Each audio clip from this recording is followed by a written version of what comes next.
I just want to see my balance. She said. The millionaire laughed until he saw the screen, a natural variation of the title. She only wanted to check her balance, but what the millionaire saw changed everything. A young girl's simple request turns into a life-changing moment when a wealthy stranger laughs until the truth on the screen leaves him speechless. This emotional cinematic story reveals how a single act of curiosity uncovers a hidden past, unexpected fortune, and a powerful reminder of humility, a suspenseful journey that will leave viewers inspired and deeply moved. Everyone laughed when the girl spoke. No one expected those words from her mouth. The room was filled with expensive suits, diamond watches, and bored smiles when she quietly said, "I just want to see my balance." The millionaire standing beside the glass counter laughed so hard his voice echoed across the marble floor, as if she had just told the best joke of the year. People turned too. Look, some smirked, some shook their heads, and one woman whispered that the girl must be lost. The girl stood there, small, calm, wearing a faded blue dress, holding an old card between her fingers. Her eyes were steady, not embarrassed, not angry, just patient. The bank smelled of money and power, and she did not belong there. Or so everyone believed. The millionaire leaned closer, still laughing, and asked her. She even knew what a balance was. His friends chuckled behind him, phones already half raised, ready to record the moment for fun. The teller looked confused, nervous, unsure whether to ask the girl to leave, but something about the way the girl stood made her pause. The girl repeated softly, "I just want to see my balance." The laughter grew louder until the manager came out, smiling politely, ready to escort her away. The millionaire waved his hand generously, saying, "Let her check. It will take 1 second, and then she can go back to wherever she came from." His tone dripped with mock kindness. The girl handed the card to the teller. Her hands did not shake. The card looked old, almost forgotten, as if it had lived many years without being touched. The teller typed the number. Slowly the screen blinked once, then froze. Her smile faded. The air in the room changed. The millionaire was still laughing, unaware that something impossible had just appeared on the screen. Numbers kept forming row after row, more zeros than the teller had ever seen. Her breath caught. The manager stepped closer, his face turning pale. The room slowly fell silent as curiosity replaced laughter. The girl watched the screen quietly, as if she had seen it before. A memory stirred in her mind. Flashes of a small house, a woman counting coins late at night, a promise whispered before sleep that one day everything would make sense. The millionaire noticed the sudden silence and frowned, asking what was wrong, still smiling until he saw the reflection of the screen in the glass. His smile froze. His heart skipped and his breath vanished. The screen did not lie. It revealed an account untouched for years, an account older than the girl herself, an account holding a fortune that did not belong to the man who laughed, but to the girl who only wanted to see her balance. And in that moment, the past began to wake up.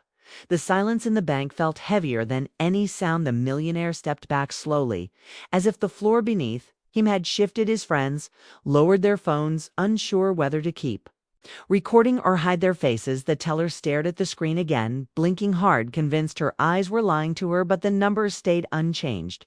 Massive, calm, undeniable. The manager whispered her name, asking if the system was broken, but the teller shook her head, unable to speak. The girl watched all of them with the same quiet expression she had carried since entering the bank. Memories continued to rise inside her like waves. She remembered her mother sitting by a dim window, telling her stories about a man who once loved numbers more than people, a man who believed money was power but secrets were protection. The girl had never understood those words until now. The millionaire finally found his voice, asking loudly whose account that was, trying to regain control of the room. The manager straightened himself and said the name written on the screen, the girl's name spoken clearly for the first time. It echoed like a bell. The millionaire felt his chest tighten. He recognized that name not as a person, but as a ghost from a past he had buried years ago. A woman he had underestimated, dismissed, and left behind when ambition blinded him. The girl was her daughter. The realization struck him harder than the numbers ever could. Whispers spread through the bank. Clients leaned closer, pretending to mind their business but unable to look away. The girl turned her eyes toward the millionaire for the first time. Their gazes met, and something unspoken passed between them: recognition. Confusion and a trace of regret. The millionaire tried to laugh again, but the sound died in his throat. He asked how such a young girl could have such wealth. The manager explained that the account had been created decades ago, protected by layers of legal shields, interest compounding, silently growing while the world moved on untouched. Unclaimed waiting. The girl remembered her mother telling her never to use the card until the day she truly needed the truth. She had thought it was just a story to comfort them during hard nights when electricity failed and food was scarce, but now, standing in a palace of money, she realized her mother had been preparing her not for wealth but for dignity. The millionaire stepped forward, lowering his voice, saying there must be some mistake, offering to help, suggesting lawyers, advisors, anything to fix the situation. But the girl did not move. She simply asked one question: why did you laugh when I asked to see my balance? The question was simple, but it shattered him because he had no answer that would not expose who he really was. The people around them felt it too: the shift of power, the collapse of arrogance, the birth of an uncomfortable truth.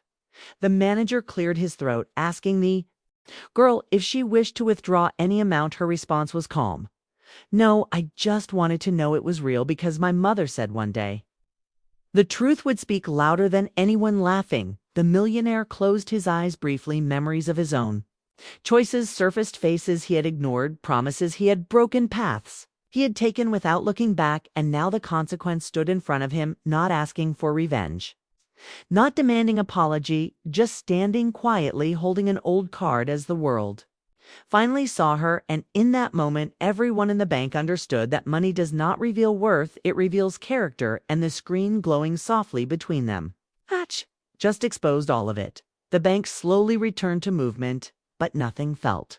The same people whispered, softer steps echoed longer, and the millionaire stood still as if time had decided to leave him behind. The manager offered the girl a private room, but she shook her head, saying she was fine right there because her mother had taught her never to hide when truth arrives. The teller printed the statement, her hands steadier.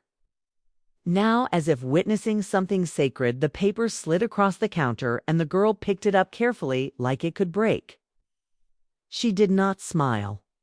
She did not cry. She simply breathed, as if a weight she had carried her whole life had finally loosened. The millionaire finally spoke her name again, this time without laughter, without pride, only uncertainty. He asked if she knew who he was. The girl nodded slowly, saying her mother had shown her one old photograph and said, "This man will teach you what humility costs." He swallowed hard, realizing that lesson had been waiting years to find him. He tried to apologize, but the words tangled together, heavy and late. The girl listened politely, then said something that silenced him forever. "My mother said apologies are not meant to erase the past, only to show you understand it." She folded the paper and placed it inside her bag, not touching the money, not asking for anything else. The manager asked if she wanted security assistance, private advisors, or immediate access. She declined, saying she would come back another day when things were quieter, because today was not about money. It was about knowing the truth. The millionaire stepped aside, letting her pass for the first time in his life. He moved out of someone else's way. As she walked toward the door, sunlight spilled inside, framing her like a promise. The people who once laughed now watched in respect, some with shame, some with quiet admiration. When she reached the door, she paused and turned back once, looking directly at the millionaire, and said, "You laughed because you saw me. Not my balance, but today I saw you, and that was enough." Then she left, the door closed gently behind her, leaving silence thicker than before. The millionaire sat down slowly, his reflection staring back at him from the glass, not powerful, not victorious, just exposed. He realized his wealth had never made him rich, only loud, and now a quiet girl had shown him the cost of that noise outside. The girl stepped into the street, holding her bag close, feeling the city differently, knowing she was no longer invisible. Her mother's voice echoed in her heart, reminding her that true wealth is not what shocks people on a screen, but what changes them when they least expect it. And as she walked away into the crowd, unnoticed once more but no longer underestimated, the story ended where it began, with a simple request and a truth that no laughter could survive.